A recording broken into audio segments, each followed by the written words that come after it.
Good morning, students. Today we will start a new chapter. This chapter is named as Metallurgy.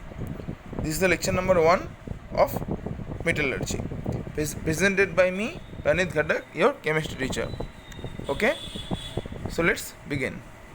Okay, so the chapter name is Metallurgy. So, what do you mean by metallurgy? Okay, so metallurgy is a chemical process, or metallurgy can be defined as the process that is used for the extraction of metal in their pure form.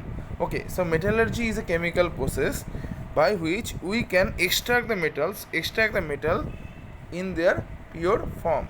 Okay, so metallurgy is basically what? Metallurgy is basically a chemical process by which we can easily extract the metals in their purest forms. Okay, so we all know that the metals, when they are in the nature, they are not in the purest form. Okay, so we have to make it to the pure form. Okay, suppose we all know the electric wires are mainly made up of copper. Okay, so we need pure form of copper to use as a electric wire.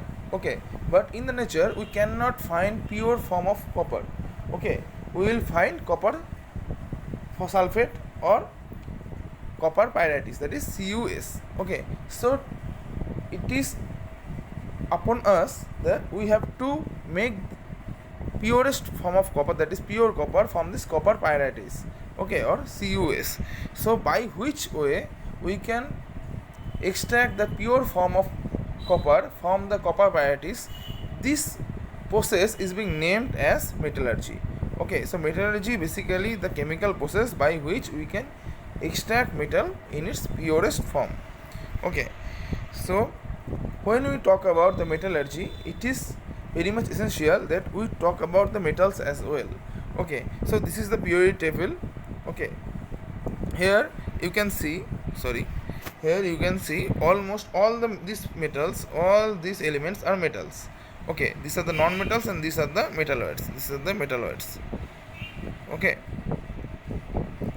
these are the metalloids. Apart from this non-metals and these metalloids, rest of all the periodic table, that is this one and this one, is being based on the metals. Okay, so metals occupied almost 80% of the periodic table.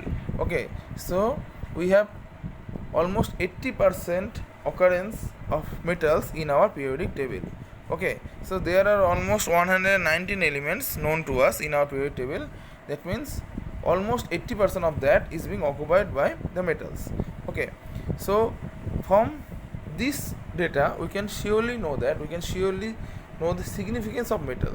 Okay, so we have already surrounded by the metals. Okay, so that is why it is very much important for us to extract the metals in the purest form and then use it for our betterment. Okay, for the mankind as well. Okay, and how metals occurs in the nature. Okay, so occurrence of metals in nature, they can be occur in two ways, that is number 1 and number 2. Okay, they can occur in free state and they can occur in combined state as well.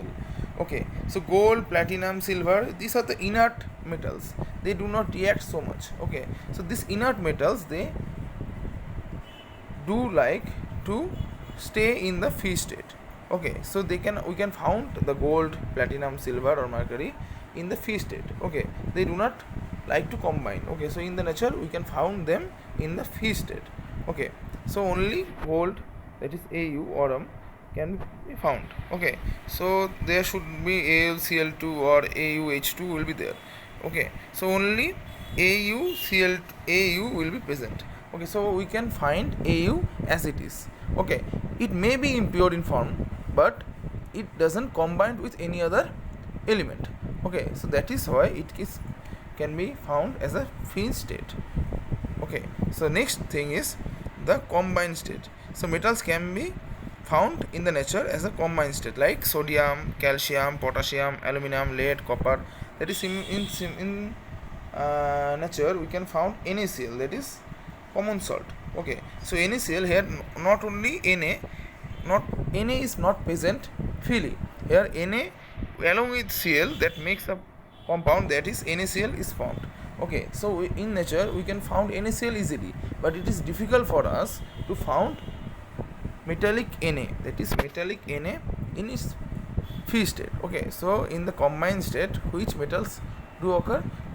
The sodium, calcium, potassium, aluminum. Calcium will be present in CaI2 or CaCl2 or CaCO3, that is okay, the marbles. In the marble the formula is CaCO3. We easily get marble by nature, marble from the nature. So the marble consists of CaCO3, so we can get calcium in the form of CaCO3 rather than free calcium. Okay, so metals can occur in two state, that is in free state like gold, platinum, silver occur in the free state, and in the combined state, that is sodium, calcium, potassium, they like to be stay in the combined state in the nature. Okay, so the next thing is occurrence of metals in nature. So which type of metals do occur in the free state and which type of occur in the combined state? Okay, so we know that there are two types of metals that occur in the number one is free state and number two is combined state. So there are two types of metal, that means they can occur number one in free state and number two in the combined state. So when in the combined state they can be combined with two different ligands, that is two different substituents as well. Okay, so which metal like to be in the free state? Okay, those metals, those are inert or noble or precious metals, like which metal they have negligible amount of reactivity or less amount of reactivity, they occur in the free state. Okay, and they are also very much precious as well, like gold, platinum and silver. They are the inert metals, they do not like to react. Okay, so that is why they do stay in the free state. Okay, they do not combine with any other element. Okay, and the number two is the metals which stay in the combined form. Okay, so these metals can be two types, that is highly active metals and medium active metals. Okay, high active metals are which one? The alkali and alkaline metals. Okay, so alkali and alkaline metals, that means sodium, potassium, magnesium, calcium, all of these are very much active or higher reactivity, they have higher reactivity.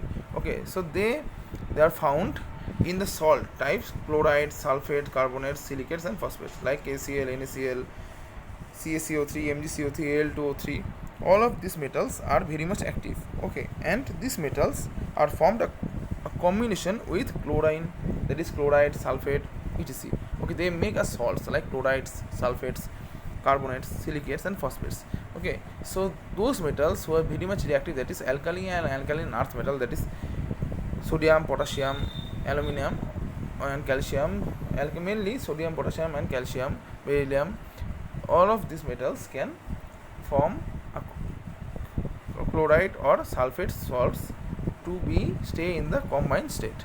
Okay, and the second type of the combined state is the type of the metal which remain in the combined state is the medium active metals, that is the iron, zinc, copper. Their reactivity is less than this sodium, potassium or beryllium.